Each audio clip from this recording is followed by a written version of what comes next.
বিয়ের পর মেয়েদের লাইফটা কি অদ্ভুত হয়ে যায় বলুন। এ স্বামী, সন্তান, শ্বশুরবাড়ি, শ্বশুরবাড়ি তো না, নিজের বাড়ি, এইসবের মধ্যে দিয়ে দিন কেটে যায়। তো এই সব কিছু সুন্দরভাবে মেনটেন করতে পারলে আমাদের জীবন সাকসেসফুল। স্বামী কাজে চলে গেল, বাচ্চা স্কুল চলে গেল, তারপরে পড়ে থাকে বাড়ির কাজ।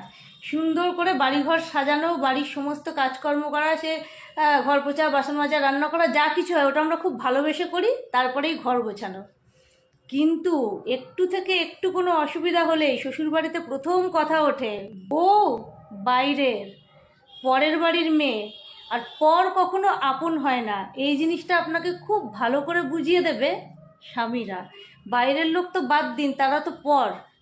কিন্তু যার জন্য করছেন, যার জন্য সংসার করছেন, এত স্যাক্রিফাইস করছেন, নিজে কখন ঘুম থেকে উঠছেন জানেন না, কখন দুটো খাচ্ছেন জানেন না, কিন্তু সবার মুখে ঠিক সময় মতো খাবারটা আপনি পৌঁছে দিচ্ছেন। সারাদিন ঘর গোছাচ্ছেন, এই ঘরের চিন্তা করছেন, কিন্তু দিনের শেষে কি শুনতে হয়? তুমি বাইরের, এই পরিবারের কালচার, সংস্কার, স্ট্যাটাস, এই পরিবারের আত্মীয় স্বজন, কোনো কিছুর সঙ্গে তুমি আজ পর্যন্ত মানিয়ে নিতে পারোনি। তুমি বাইরের, তুমি পর। দিনের শেষে এইটাই আমাদের মেলে, এটাই আমাদের সার্টিফিকেট, সব থেকে বড় সার্টিফিকেট, যে আমরা পরের বাড়ির।